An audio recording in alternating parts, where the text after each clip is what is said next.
listeners, welcome back to the Husman FC podcast, part of the LIP podcast network. I'm Nicola Volpi, and I'm joined by someone with an awfully smug look on his face after that Champions League draw. It's Roy Cycli. 7 years without the Champions League, and the football gods graced us with a Europa League draw in the Champions League. Fighting words already. Welcome home to a group with Sevilla, the Europa League champions, PSV Eindhoven, and RC Lens. Vibe check? I mean, feeling pretty good so far. I don't want to come off overconfident, but I think Lens is going to struggle from last year's success they had in Ligue 1 to almost. They almost took the title last year. They did. They had a great when run. You look at the players, it's really tough to find any household names. So they might struggle from the rise to Champions League football, the extra matches, and then either, tank in the league or put up a stinker in the Champions League. But Sevilla, every year, they're either in Europa winning it or make it to the third place in Champions League just so they can go down to the Europa League and then win it. All part of the plan. PSV last year, we had a nice Europa League bout with them. So feeling quite confident. How are you feeling with AC Milan's easy draw? Being dubbed the group of death with PSG of Qatar, Newcastle United of Saudi Arabia, and Borussia Dortmund. It's okay. I mean, 3 teams which have been to the final in the last 15 years. I must say only one champion in the group that's won the Champions League on 7 occasions. Who is that? It's us. So it's quite a group. It's intriguing. At the beginning, I was like, come on. Especially when I look at Inter's group, I was like, come on, just our luck. Of course, we end up in a group of death. And then I'm like, it's more fun that way, though, right? Like, you want to watch Champions League that Tuesday, Wednesday night and have it be something different, get a bit of a buzz from those games, which you don't from, definitely not from Serie A. So yeah, let's see. I mean, Newcastle, yes, on paper, and they have Sandro Tonali, whatever, but they will be in for a rude awakening. Like, the Champions League with players that haven't played in it is a totally different animal. I saw it with Milan 2 seasons ago when we had just finished second in Serie A. Nobody had played in it from our team, and you could tell the difference. We got pummeled every match in the last 15 minutes or so. That's the key. Yeah, I think it's going to be very interesting. I think the same thing happens to Newcastle, where they maybe outperformed last year to sneak into Champions League. I'm sorry for all the Newcastle fans. They played last year some really atrocious stuff. I think I've been on the podcast talking about Eddie Howe's style of play, and it no longer is going to work this season, where they had the lowest in-game possession, or the balls in play for the lowest amount out of all the EPL teams last year, with the ball average 55 minutes per game of the ball in play, versus the EPL normal, I think, was around 61 minutes, and that's Eddie Howe classic right there.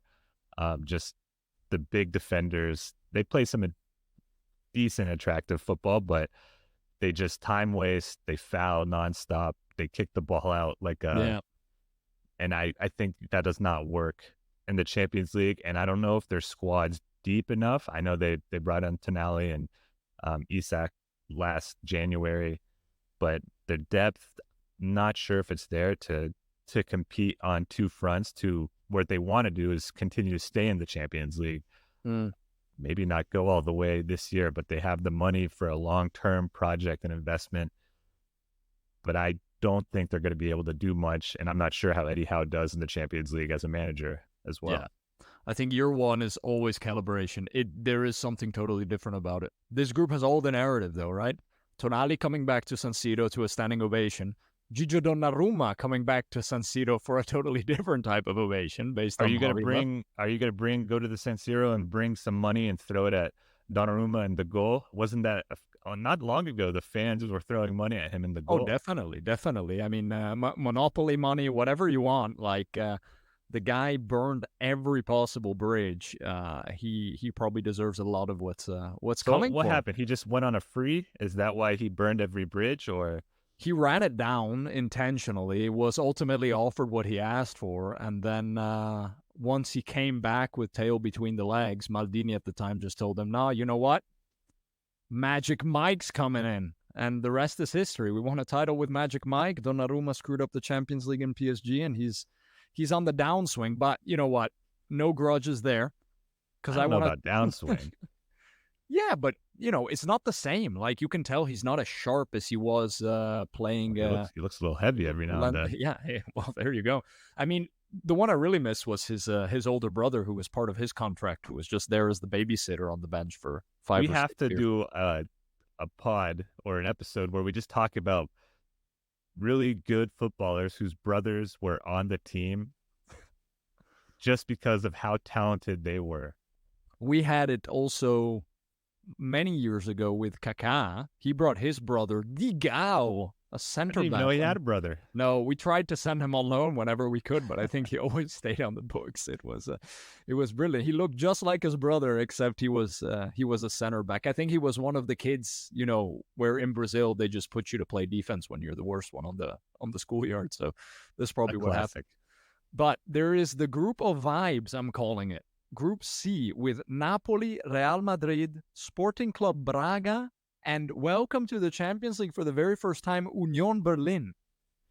The story for the Berlin team is amazing. It's huge. I had read the stat that they had 100 or maybe it's 13,000 or 134,000 hours of fan labor to rebuild the stadium, free labor.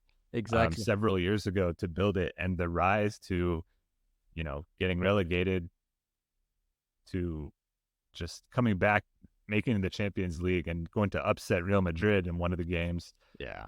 It's just incredible. And they've done it methodically. They've come into the Bundesliga. Then the next season they qualified first they got safe. Then they got Europa League.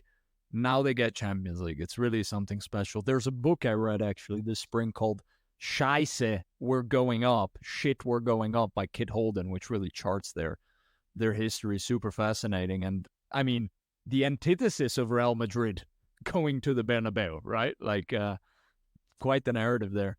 And then welcome back to the Champions League, second year in a row for another rude awakening. FC Copenhagen in a group with Bayern Munich, Manchester United, and Galatasaray. Good luck. Well, do you really think it's that difficult? Genuinely, for Copenhagen to maybe sneak in on spot 3 or 2? Their sneak in would be maybe a point against Galatasaray. I do not at home. I don't see anything more than that happening. Like the gap at this stage, like Danish football is a feeder to Dutch football. Like that's where it's at right now. So it's gonna be tough. I mean, I'm happy for them if they manage the upset, but it's gonna be Harry Kane coming here to Parken. It's gonna be Rashford coming here. It's a different animal. Well, I'll give you that. I think they take 0 of 6 points against Bayern Munich, but I think they can snag a point against Manchester United, home or away. They're having trouble scoring. I say this on the eve of Arsenal playing Man U, and I'm going to eat my words and never come back on this podcast again. But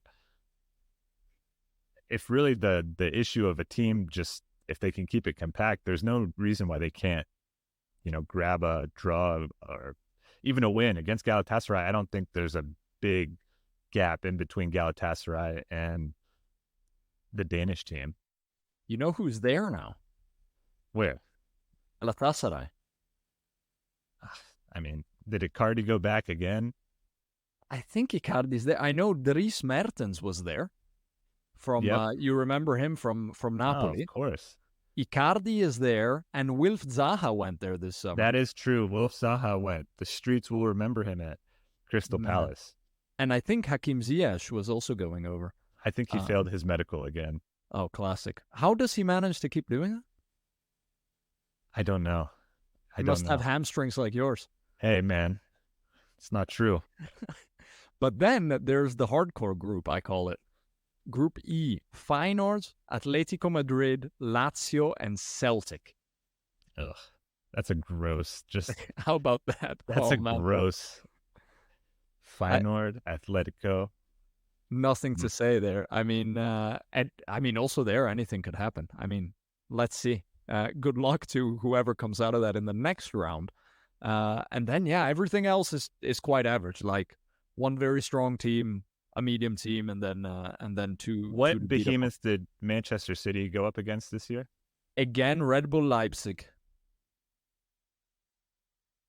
Yeah, and then they have Red Star Belgrade and BSC Young Boys from Bern. So, exactly. So we already know the winners that come out of those groups. Yeah, exactly. Then you have Group H is Barca, Porto, Shakhtar Donetsk, who is a perennial upsetter in the group stage, and Royal Antwerp, the one we were all dreaming of. And then where is this other one? Group D is Benfica, Inter, Red Bull Salzburg, and Real Sociedad, which actually... My boys. Yeah. I mean, I'd love to see it. Real Sociedad first, followed by Benfica, third Red Bull Salzburg, and Inter going home. I think I take Real Sociedad going out of the group. Going out or winning the group? As in advancing to the next I'd love to see it. To the knockouts. I'd love to see it. They've got a decent team.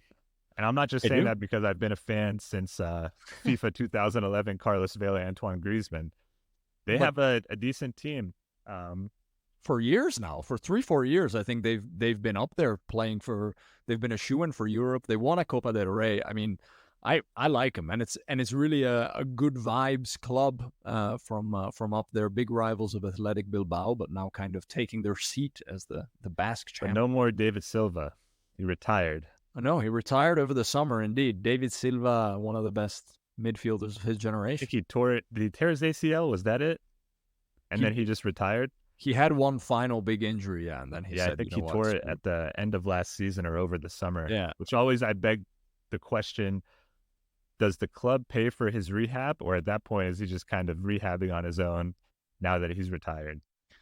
I don't think he'll starve if he has to pay for his own rehab. I'll put it that way. You never know. They're really dumb with money sometimes. You never know. You know, maybe his mother might go into barricade herself into a church and go on a hunger strike. Let's hope so. Well, not to David Silva's mother, but Luis Rubiales. Well, it depends what David Silva did. Well, also true. We will never know, but no accusations thrown around on this podcast, other than of the absolute disgusting behavior of the head of the Spanish FA, which has managed to make Spain's World Cup victory all about him, which we just didn't need at all. Yeah, it's pretty disgusting, and we didn't touch on it on the last pod, but for those who want to really maybe a better synopsis of the situation, Ian Wright's pod has a great explanation of what's going on and some of the backstory leading up to that moment, and some things that I didn't know. For example, some of the women's Barcelona players boycotted this World Cup, and some of the star players that would be in the Spanish team's preferred 11, going directly against the kind of the decisions and the injustice that they felt they faced. And just kind of at the peak of their power, just really just making the moment about you and showing everybody your true colors is pretty disgusting. Absolutely. And I think it's potentially a watershed moment, right, on the other side of the coin. But also, there's a lot of great coverage about this. I've been reading a lot about it in The Athletic. And like you said, they're like going back now and they're uncovering all the beef with Jorge Vilda, also the coach, who really shouldn't have been there. I mean, the players were celebrating after matches without even looking at him. There was a reason for all of this, and now it's all starting, to come out. And is that the coach? And I think I saw a video on Twitter, or X, as people call it, of he like physically like pinches and like slaps the players and like not in a playful way. It's really weird and gross. Exactly. And it's like, why would I want to play for a coach like that? And then how do they get away with it? Which, it's the tale as old as time. But still, just now that it's coming to the forefront, hopefully the right punishments are served. It's pretty sickening. I think the what's this guy's name? The bald guy, the evil villain. Rubiales. Rubiales is the vice president of UEFA. Yeah, one of them. So talk about just the corrupt system through and through. So yeah, and unfortunately, are we surprised that an organization like UEFA and FIFA, allows these guys to make a career? No. I mean, no, but also at the same time, yes, surprised. Just it's like, and maybe this is like the hindsight right bias, but you're just kind of like, how the hell does this happen? Yeah, and how does it get so far for so long? And it's not like a league or something where it's behind closed doors. There's so many cameras on you at all times, a lot of interviews. I mean, it just takes an epic slip up for this to just unfold, which is kind of crazy and really, again, just disturbing to all those things that happen behind closed doors for years now, where now you have to say, oh, maybe so-and-so was telling the truth, or maybe there was merit to this story. Never a good way to find out about things like that. But yeah, maybe Nick will link the pod in the description if anyone wants to listen to it. I think it's a really good listen in general. Huge Ian Wright fan. So just wanted to touch on that because obviously we didn't do it justice last week when we should have. Definitely. And Ian Wright is actually the guy to go to with these things. He's been an ardent supporter of women's football, soccer for more than a decade now. He was there in Australia the whole tournament. He's really covering it in the same amount of depth he covers the men's game. So if you want really an insider's take, go to Righty. And yes, though, Roy, it is the end of transfer season.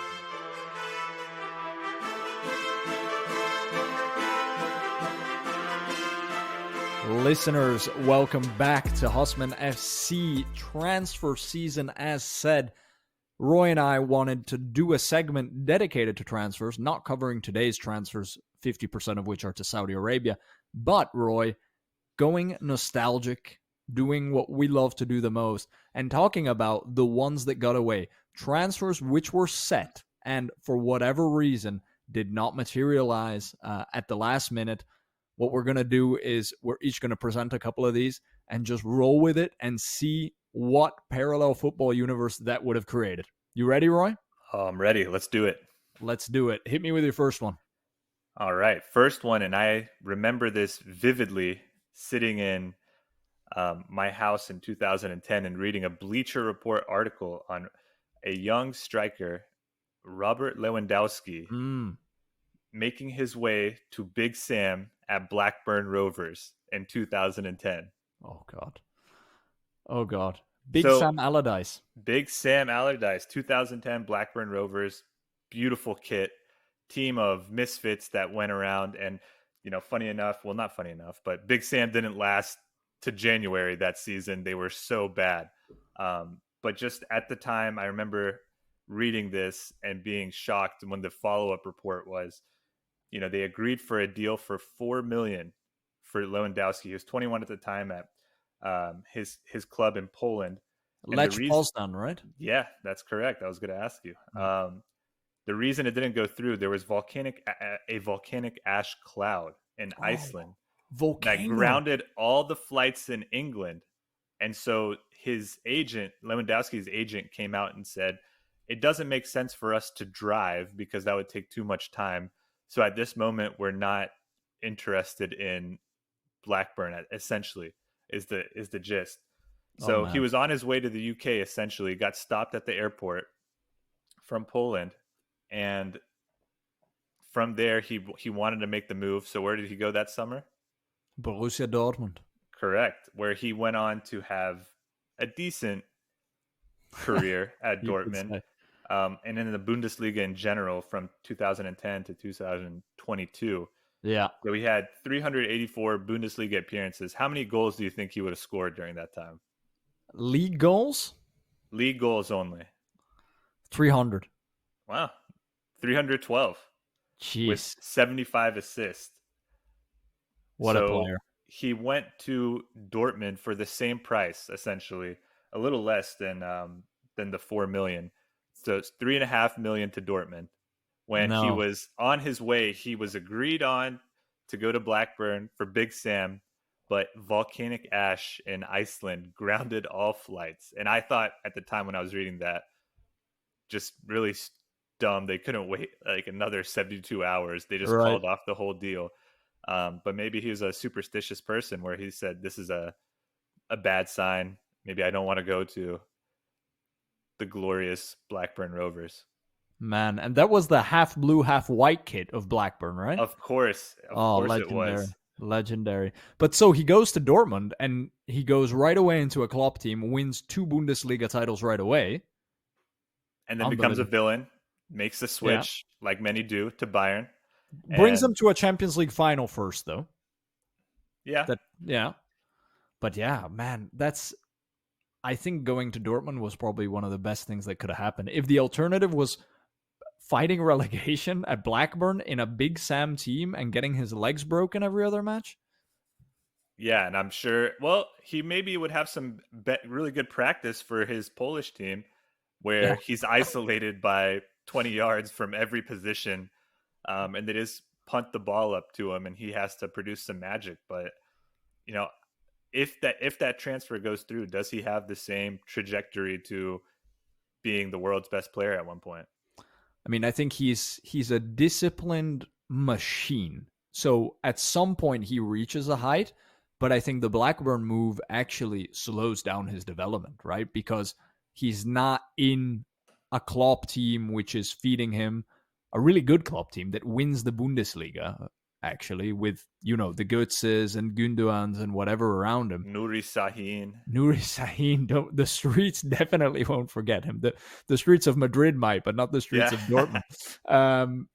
So I think that actually slows down his development maybe a couple of years, and he has to make, some sort of intermediate jump between Blackburn and a big club, rather than doing that Dortmund Bayern switch, which has made him probably the best pure number 9 of his generation. Yeah, I think also just, I don't know how footballing works in general. If he goes down with that Blackburn team, what Dortmund is going to take a chance on him? Because he's going to be Right. on the highest stage, and odds are you're not scoring 25 goals for Blackburn Rovers and getting relegated. No, So, exactly. who knows where his career goes from there? It could go, stall out for a while, and then he has he becomes the player he does 7-8 years down the line, instead of a couple years later, banging in 20 goals a season. Right. And instead of having that extended 10, 12-year prime, you end up having a much more normal 4 or 5. And it's totally different, the narrative. Maybe he doesn't end up, at Barca like he is now. What's very intriguing about that is he's coming from Lech Poznan at the time. He's still technically a nobody. Nowadays, I think he gets noticed by bigger clubs other than just, and it's no offense to Dortmund, but maybe scouting wise, with the availability of information now, he already gets noticed by a Manchester City or whatever. Yeah, I don't think he's staying at 21 years old in today's climate. Right. At Poznan, he's moving to Dortmund at 19 or 18, maybe 20 at the most. But 21, you're not making a jump like that. They would have taken a chance a lot earlier, so that when you're 21, you end up at Manchester City a la Holland. Right. But there's another sliding doors aspect to this, right? Where, say he goes to Blackburn, what about Dortmund and what about Jurgen Klopp? Like, it's not obvious that without that top striker, they win those leagues or make that Champions League run, meaning it's not obvious that we end up with a Jurgen Klopp 5 years later as the face of Liverpool Football Club. Yeah, I guess that could be true. I know this is the whole point, but it takes a lot for me to make the stretch from A to Klopp not being Liverpool Klopp to B. You'd have to think they would have taken a flyer on, I don't know what striker you would think, tall, because Lewandowski's never was necessarily like fast, but he's strong and athletic. There's got to be a striker out there at the time who, could have done somewhat of a comparable job. Could be. There is yet another effect. You mentioned volcano. When that volcano erupted, Roy, 2010 Champions League semifinals. The volcano erupted. There was a cloud over all of Europe. Barca had to go to Milano to play in Mourinho's Inter. And they had to take the bus because UEFA, of course, could not postpone the match even by a week. So Barca, they don't sleep all night. They come to Milano. They get romped 3-1. Inter goes on to win the Champions League. I'm just saying, no volcano, maybe one less Champions League for Mourinho, and I don't have to live hearing about Inter's treble for the rest of my life. Is that the same match where Mourinho went and was shushing the that's the return leg where they went to Camp Nou and basically they sat 11 at the back with Samuel Eto'o playing left back essentially, and they lost 1-0 but defended their guts out, took the win, and then he's celebrating to the Barca fans as the groundskeepers at the Camp Nou are turning on all the sprinklers onto the Inter players. Yeah, and then you have Victor Valdez acting like a responsible adult telling Mourinho to relax and stop. Act like you've been there before, buddy. Yeah, act like you've been there. But unreal. And then that's the beginning of really villain Mourinho, right? Because that summer he ends up actually after the final, he stays in Madrid, signs with Florentino, and we all know how the next 3-4 years play out in the Barca rivalry. So, yeah, I mean, volcano. Like, thank you for Robert Lewandowski, and no thank you for Mourinho's Inter. All right, so hit me with one. Okay, I got one, Roy. I'm going to take you for a little ride. This might hurt at times, knowing your allegiances. I'm just taking my notes here. I've basically written a little novella. So it's 2000. It's a gray day in North London, literally and figuratively. There's a tall Swede with long dark hair sitting across from Arsene Wenger in the office. And Monsieur Wenger tells him, Zlatan, I think you do really well, but you need to come for a trial. Okay, you're great. I want you in my team, but you need to come for a trial, Zlatan. Zlatan essentially, tells him where to go and ends up going to Ajax the next summer. And we all know where we go from Zlatan from there. He was that close to going to Arsenal in 2000. And now let's take it back. Imagine Wenger signs him up then and there. In 2000, an 18, 19-year-old Zlatan Ibrahimovic, who's still at Malmö in Sweden at the time, goes to play for Arsenal. Now, before I continue, with the narrative here, Roy, I just want your thoughts on that. Zlatan in the Arsenal strip, a young Zlatan, still tall and lanky and dribbly. He would have been gone in 2 years or less. Well, Nicolas let's Anelka see. style. So, but that's very important that you mentioned Nicolas Anelka, because I think Wenger has his learnings from Nicolas Anelka at this point. And he says, Zlatan, I'm going to leave you on loan one season at Malmö. And Zlatan does the season. The seasons are phased out because the Swedes are on a different calendar. And then Wenger sends him away on loan again, another 6 months to France. He says, Zlatan, make your bones. And then finally, 2001, 2002 season, Zlatan's in that locker room. He's 2 years older, and he gets the mentoring. Think of that locker room he's coming into. No, he's not the king like he is in the Ajax locker room. There's no messing around with those guys. Vieira putting him in his place. TT next to him. Think about it. You thinking? I'm thinking. Okay. So he gets this mentoring. He's partnering Henry up front while Dennis Bergkamp is aging. So Bergkamp, takes a bit of a back seat, starts to play a bit more of a super sub. Now forget the Invincibles. Arsenal goes on a run now with Zlatan there from 2002 to 2004, where not only does the Invincible season happen, but they already win the title the year before instead of Man United because they have the leg up. They have that missing piece, that extra striker. And then not only that, Roy, but that 2004 season, they also win the Champions League. That year, if you remember, they had gotten out in the quarters to a Claudio Ranieri Chelsea team right? Right before Abramovich bought the club. And the final that year of Champions League was Monaco against Porto. So it was a highway. It was a highway which was open for them. In this scenario, they win that Champions League. And so what happens then? 2004, he's not at Ajax. He's at Arsenal. He just won a Champions League. So he doesn't need to make that move to Juventus. He's good where he is, right? Now, parallel narrative. 2004, Arsenal wins the Champions League, means Mourinho's Porto doesn't win the Champions League, Roy.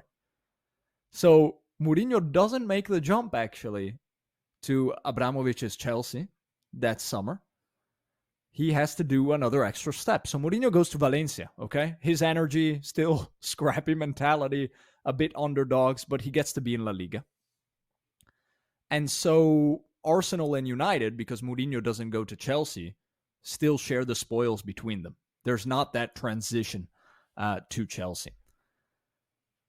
You with me up until now? I'm with you up until now. Okay. You liked Mourinho to Valencia, huh? Yeah, he would have been coaching if he was there around 2007. David Villa, David Silva. That would be nice, huh? But wait. In 2005, Zlatan gets the call from Florentino, who tells him, Zlatan, come to Madrid, play with your boyhood idol, R9, the real Ronaldo. And he can't say no. So they part ways, world record transfer fee, everyone's happy.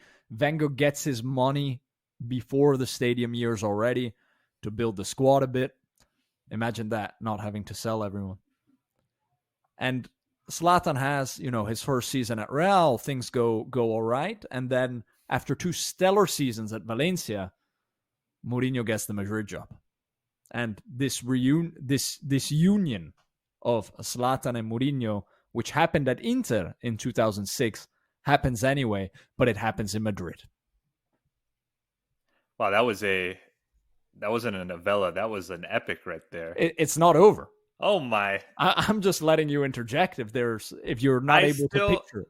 I can picture everything except for the first thing of the ego of Zlatan being on that team, the Arsenal team, because I don't think any kind of mentoring fixes that. You don't call yourself God just because there's a couple of years of somebody being tougher than you in the locker room or putting you in your place. I think you are who you are. I don't know. Yeah, okay. I think there's an aspect there of who you surround yourself with, because if he doesn't go to Ajax at that time, he doesn't meet Mino Raiola, his hard-ass agent, who he met in Amsterdam at the time. And potentially he surrounds himself with a better entourage, a more civil, if you will, entourage. So that's what I'm banking on. So yeah, now he's at Real. He's at Real with Mourinho, and Real actually gets it right this time. And they break the La Decima taboo and win the Champions League already in 2008, instead of having to wait until 2014. There's a bunch of ripples here, right? So they don't end up getting Benzema because they have Zlatan. So Benzema goes from Lyon, Roy, straight to Arsenal. Yeah. We've heard that one before. And you're hearing it now. It would have happened. It could have happened. Wow. He's dreaming. He's staring off into the distance. It's too bad this is just an audio media of listeners. And then in 2009, though, Florentino can't resist, and he brings in Cristiano anyways. So Zlatan leaves. And at this point, he's had a stellar, last 9 years between Arsenal and Real Madrid.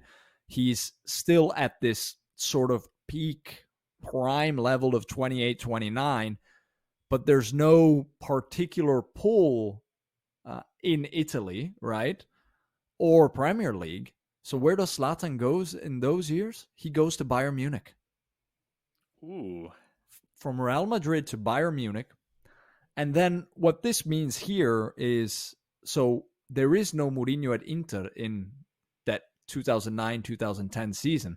And we remember who Inter beat in that final. So Bayern ends up winning the Champions League right away in 2010. There is no Zlatan to PSG in 2012. He ends up going back to Arsenal. No. Where he is united, Roy, with Jose Mourinho. And in 2015, they actually win the Champions League. Mic drop. Wait, he goes back to Arsenal with Jose Mourinho? Yeah. As coach? Mou gets the Arsenal job. Oh. His first Premier League job now. And What calls him. But it's a different Mourinho, Roy. He never went to Chelsea. It's not. You're not changing the person. person. You're not changing the person. How dare you? Influenced by the events. Disrespectful ending to a story. Boo. Boo. Oh my gosh. It's a different person. He's not the special one anymore. There's no different person. Oh man, you would have loved it. Up until the end, I was understanding a little bit. One question, though, in this whole thing with Inter winning the Champions League, I think... Well, they don't. In this with them not winning, that Barca dynasty would have been terrifying. They would have won every Champions League in that period of time, up until 2011 or 12, maybe. They would have won. The Guardiola team, yeah. They would have won everything. I think in this scenario, it still happens. It still happens, the Barca team, because most of that team was developed, in-house. So I don't see how it wouldn't happen. Yeah. Well, when Inter stopped them the 1 year, with volcano. Jose. Yeah. So if there's no Jose at Inter, they're walking to another title. No Bayern Munich, anything. They go 3 straight. 3 straight. But you don't think that Bayern with Zlatan could beat them in that 2010? No. No. I mean, that was the best 2009 to 2011, maybe 2008 to the midfield for Barcelona, and it was just no words to describe it. It was probably some of the best total football you'll see. No team can replicate that now. Even when they say that, Manchester City, they were perfect, they had the treble. What that Barcelona team did to you. Do you remember the Champions League final against Fergie's Man U? Yeah, 2011. They just destroyed Manchester United. It was different levels of football, totally. You couldn't get the ball off of them. You couldn't. That's the thing. You couldn't get the ball off of them. And we wanted to talk about, or we've talked about in the past, how you think possession-based football and stats are pointless. Well, I didn't say pointless. Watching that kind of football, the other team cannot hurt you when they can't get the ball from you. So just watching those games were so frustrating. Obviously, being on the wrong side of those Champions League draws against Barcelona and Messi in his prime. I don't think anyone gets in front of them. And if you take the only roadblock, which was Mourinho's tactics, a literal roadblock. Literal roadblock. Then the other thing, I'm not sure if Zlatan, if he stays, there's no Robin van Persie era of bringing in a young Van Persie to understudy, which had its own cascade of effects as well for the Arsenal side. But bringing in the money for the stadium, remember we sold all the players. We didn't have a transfer budget. Right. We sold the fan favorites as well, let Henry go because we needed money for the stadium. If you bring that in with selling Zlatan, maybe we get a run at a Champions League in 2007, 2008, where, Fabregas was becoming the new general of the team. We had some aging players, but we didn't have to sell some of our, best assets for money for a stadium. So it's really interesting there. But end of the day, I like this daydream, but Zlatan never making it at Arsenal solely based on the ego. He had the ego before he even went. But I don't think it's an ego that...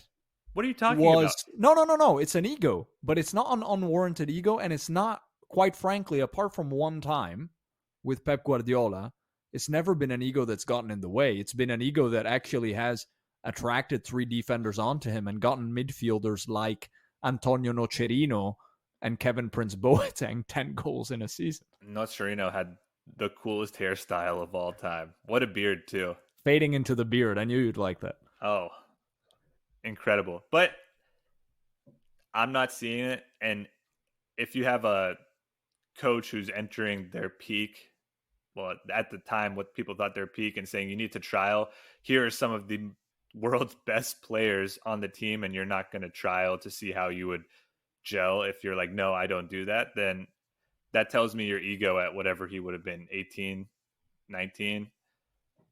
It's not happening. So I do want to drop the ball. I want to go back to Blackburn though, and take a few years back. So you were talking about the year 2000. Yeah. I want to go back to Blackburn 1995.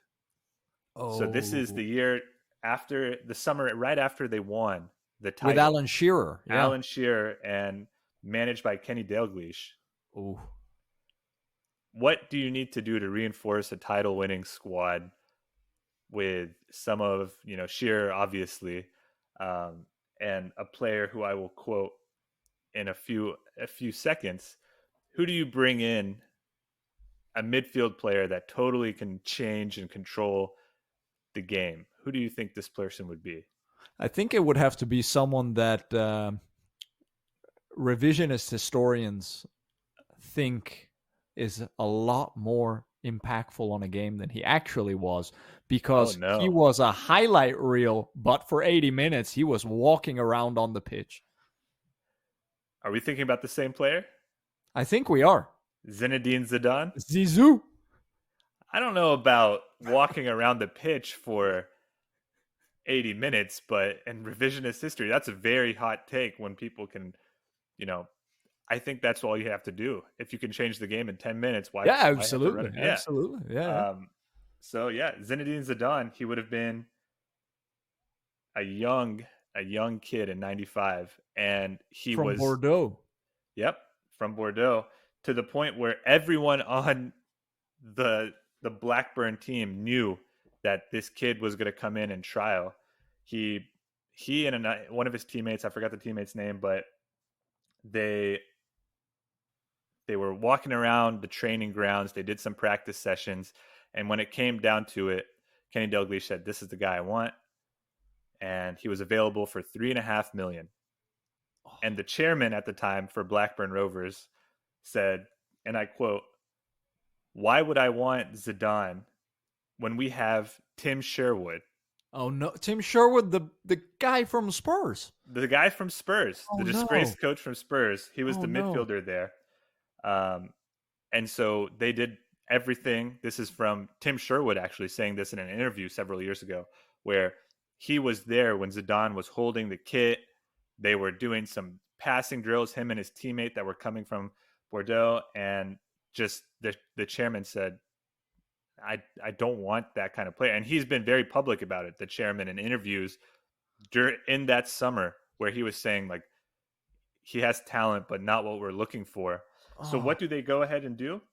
They go ahead and spend, for two players, the same amount of money that they would have bought for Zidane on two players that you would know very well, Adam Reed and Matty Holmes, for Blackburn that summer, to reinforce their midfield and their defense. Matty Holmes? Adam Reed? Well, the reason you have that questioning attitude is they went on to play a total combined appearances for the club of 9 matches. Oh, God. Oh, no. And so Zidane goes to Juventus. Zidane stays one more summer at his club, and then the next year he goes for $3.5 million to Juventus. Sticker price. So what happens after that? Shearer leaves. The team falls apart. They go from title winning to 6th place. The year after, 13th. And they just plummet to what eventually became the 2011 relegation side of Blackburn Rovers. And it just goes to show that, one person can really change the destiny of your club. And let's not forget, we're taking it back to, we thought Lewandowski in 2010 was a huge loss. arguably one of the better midfielders in the last 40 years, best midfielders in the last 40 years, could have been yours for basically the price you paid for two players who didn't play for your club. And he was there. He was willing to play. He wanted to go there. Obviously, like, I don't know why he wouldn't, all jokes aside, they were the title winning team in a big league. It would have been a big move for him. All the accolades you could want as well. Yeah. And it just didn't shape out because of a chairman who probably, let's be honest, not a footballing tactician brain, but knows that the Englishman Sherwood is there. Everyone likes him. He's just led you to a title. Why do you need to invest in a kid? Oh man, my only thought there is 1995 Premier League was a very far cry from the Premier League of today in terms of the gameplay. It was a lot of English players that would run down the wing and cross, and very, very stringent type of football. I don't know if he would have had that type of creative freedom, which we then got to know him for. You could argue that, but what better way to find out than a couple years down the road who comes to the league and reinvents it from the brutal fouls and tackles and 4-4-2 to a little more creative flair. Another Frenchman. Your man. My man, Arsene Wenger. Yeah, well. I mean, that's because he comes in what, 97? Yep, 97. So you have a Blackburn team who probably more likely than not, with Fergie entering his dominating era, they're going to fall to the wayside. And you have this asset who a lot of English clubs probably, and pundits and everybody, this French player, he's good on the ball, but he's not robust enough for the league. There's a shout for Zidane ending up under a Frenchman to be a creative player. I think there's a bidding war there, what you see after 1 year at Blackburn between Fergie and Wenger. And he could very well also end up at United with that class of 92 or whatever it was, right? With Becks and the like, and Giggs and where does he fit in that midfield though? Where does he fit in that well, behind the strikers, right? I mean, Becks is out on the right, Giggs is on the left. He plays in the middle with Scholesy. Get out. Ugh. Get out. I'm sick. It's too much. So yeah, that could make that United dominance even more hardcore. But yeah, Zidane, that's where it could have been. Instead, he goes to Juve, right? Whatever it is, 5 years or so, and then ultimately to Real. And now Jude Bellingham wearing his number and in Madrid, absolutely crushing it. What a player for 19, and he knows it too.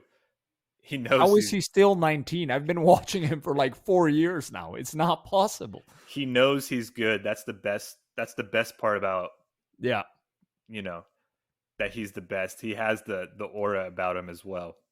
That are you not entertained gladiator vibes on the goal with his arms up? Yeah, I mean, in front of the away fans, love it. Very different type of player to Zidane, but also like, I mean, it's a different game today. I'm sure Zidane would have also had to adjust his own gameplay, right? A lot of what he gained was because of, in a way, his lack of pace. And we have that discussion about the dying breed on every episode, right? Yeah. He was part of that. Yeah, we have the discussion, and I mean, like you said earlier, he was a walking highlight reel, quite literally. But some of the moves, you even watch it when they slow it down, and the highlights on YouTube, and I don't know how you get your feet to move like that with the ball. But not only that, some of the moves and the way the defender would make them look so stupid, and you realize how hard that is to have such control on the ball where a defender looks like they're an amateur. And I'll have to find the exact clip and send it to you, but there's one where I think I've watched it probably 100 times and I still don't understand how the ball moves like that. So great player. Yeah, go ahead. Yeah, great player. And I think obviously the headbutt in 2006, the final. That was Well, probably one of the first times, actually, just where I grew up, not having a lot of matches on TV. I remember my grandparents talking about it a lot. French speaking, they felt like they were rooting for France. So watching it with my grandpa at the time when I was really young, and it was like one of my fondest memories I've had. And then every time he touched the ball on the screen, everyone in my household going like hush hush or going crazy when he does something good. And then when he headbutts, just everyone in my house just walking out of the room like in disgust, like we never liked this guy to begin with, even though they've been like, everyone's wearing the jersey, they're saying his name, that he's Middle Eastern descent, all of this stuff. So just very fond memories of the player, and just finding out, in hindsight, like he was at the end of his career when he was putting on the France shirt and still, performing at a pretty high level. What a World Cup run. Too bad for him it ended the way it did. Having said that, can we agree on one thing about Zizou, that he should have shaved his head about 10 years before he actually did? Yeah, he's one of those guys you've got to do it early, and you've got to embrace the look, because he does look, pretty good as a bald. Yeah, definitely. Like, fantastic, actually. Handsome looking dude now.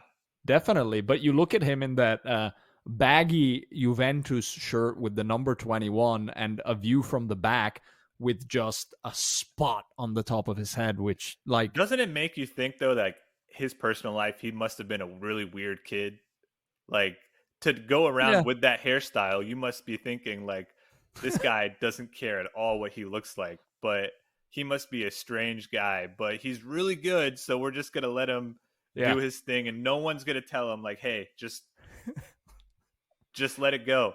And that's before that. I mean, maybe it's a different time, but now with the social media era and the footballers there, there are some players as well with questionable hairstyles. So we can make an 11 of the weirdest hairstyles, and the let it go crew. What a shout! Real quick, we'll maybe do that for another episode. But we should have two teams, right? The most swag hairstyles, like Clarence with the dreadlocks, and then Nocerino in the midfield. Apparently, I don't really remember Nocerino's hair. It was beautiful. It was beautiful. He would do the faux hawk, and then it would fade into the beard perfectly. Oh, wow, it made him look so much better as a player than what he probably was. A handsome man. Yeah, he was a very scrappy midfielder, but yeah. Wow, okay. Yeah, I'm looking at it now. Yeah, starting left back right now for bad hairstyles, Matt Ritchie. Ritchie. Newcastle fans will know the hair is just not good. Not good at all. Not happening. But Roy, I have one more for you if you have the appetite for a bit more of nostalgia. Let's do it. 2003, Barca offers Startlet from PSG to build a team around him. You know who it is. He ends up going to Barca. Who is it?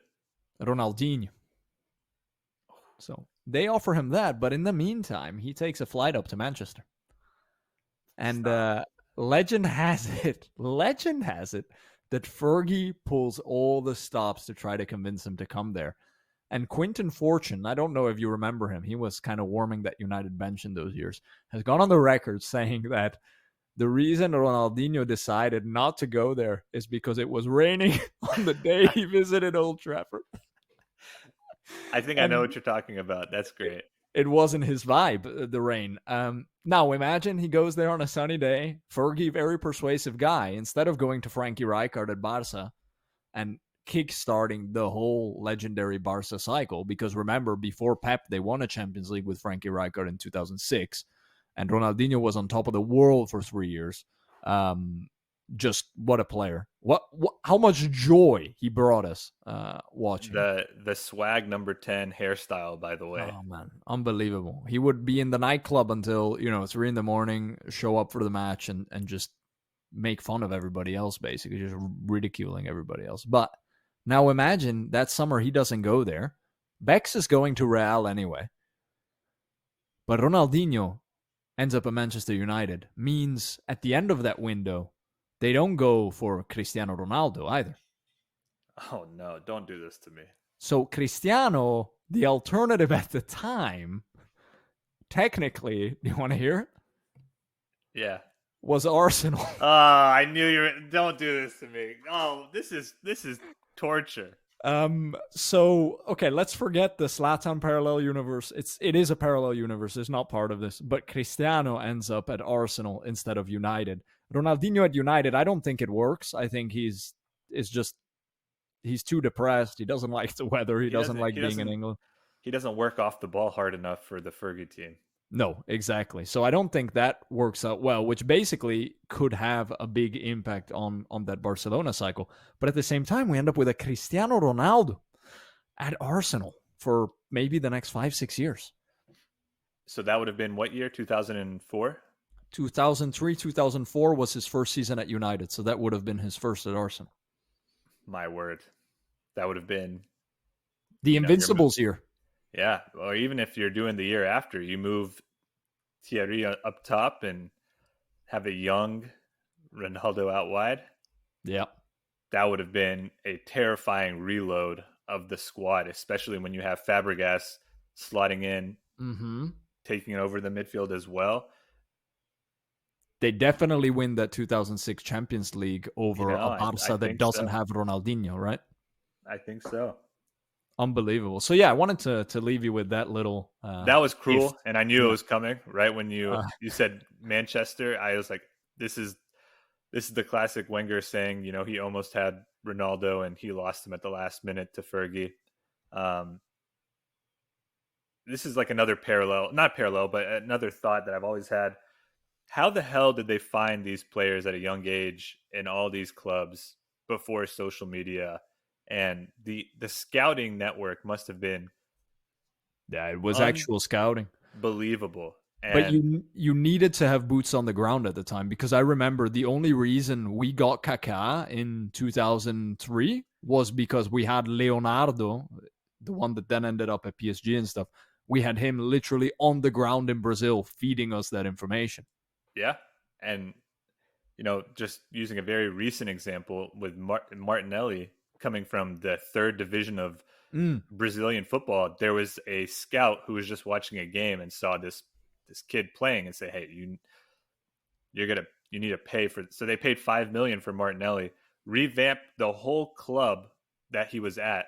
I think they're now close to the first division, but the $5 million, like he didn't have a market value when he was playing there, but it was just kind of like no one takes a chance or finds a player like this until they go viral these days. I mean, how many we can use? Maybe it's still early days. Mudryk at Chelsea, his highlight reel is it cost a bidding war of $100 million. Yeah, the pre-Chelsea highlight reel, just to be clear. The pre-Chelsea highlight reel, where then you take a look back at some of this. Like he's only played how many 30 professional games, and you're spending that much. So just a shout out to scouting networks and scouts in, early 90s to maybe the mid 2000s of before before YouTube got popular. The boots on the ground work that you had to do was incredible. Yeah, massive shout out to all you scouts out there getting your dues before the Moneyball era. And Mudryk, very very interesting. You should mention him, because how do you feel about that now? You were quite sad about it in January when you weren't. I was quite sad because I felt that we needed one player, and I fell for the highlight reel. Tale as old as time. I'm not proud to admit, when I saw the Marouane Chamakh highlight reel, I thought, yes, this is. Does he have a highlight reel? Hey, he could jump pretty high. Okay. In hindsight, I actually, in preparing for this podcast, I remember why I wanted to remember how I felt about some of these highlight reels, and watching Chamakh, the video. I remember the thumbnail. I was like, I know this video. I've seen it before on YouTube about 13 years ago. Turns out it's a lot of him jumping. They just changed the camera angle a few times. So I fell for that one, and it showed. I have a quick story on Chamakh. So I had a friend who was playing semi-professional in Columbus, Ohio, Okay. and he was a big Manchester United fan, huge fan, and he was late for the game, but he had to use the restroom. So he pulls into a gas station right outside of the stadium that they're playing at, and he's late for warm-ups. He pulls into the stall. He looks over, and Marouane Chamakh is in this Columbus, Ohio What? rest area, and he's wearing a Crystal Palace jersey. According to my What? friend, he was at Palace, I'm pretty sure, but Okay. he's wearing his jersey To the toilet. to the toilet at this gas station. And No. so there's this whole, back and forth where he's like, "Can I get a picture with you?" And they're in the bathroom of a gas station outside of Columbus, Ohio.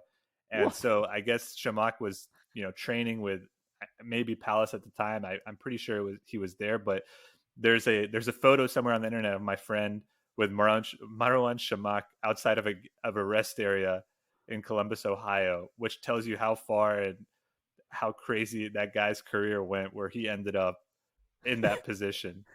But what's he doing at a gas station in Columbus, Ohio? He didn't just happen to drive there from South London.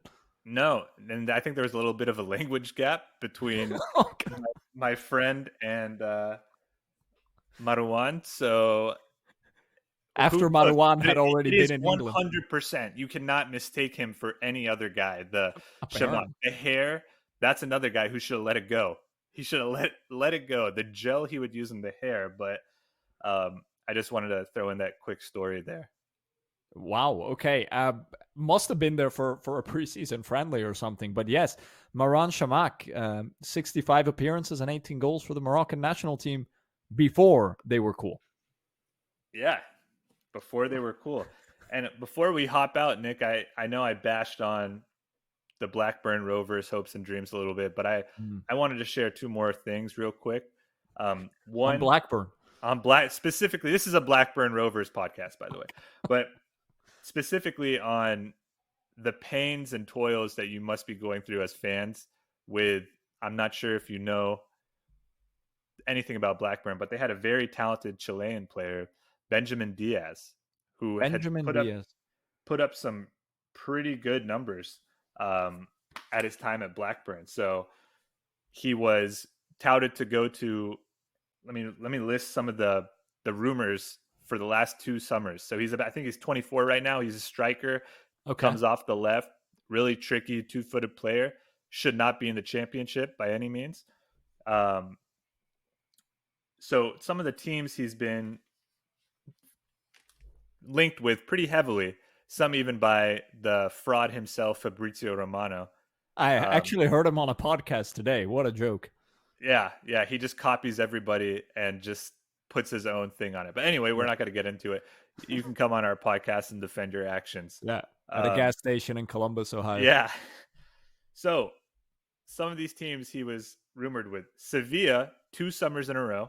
Okay. Southampton, Wolves, Nice, Everton, Crystal Palace, West Ham, and Nottingham Forest.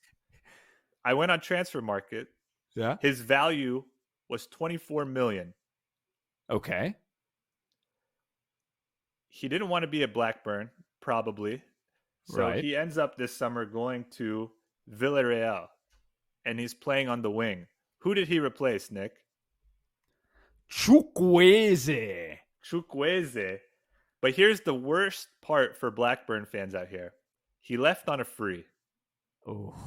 Ooh.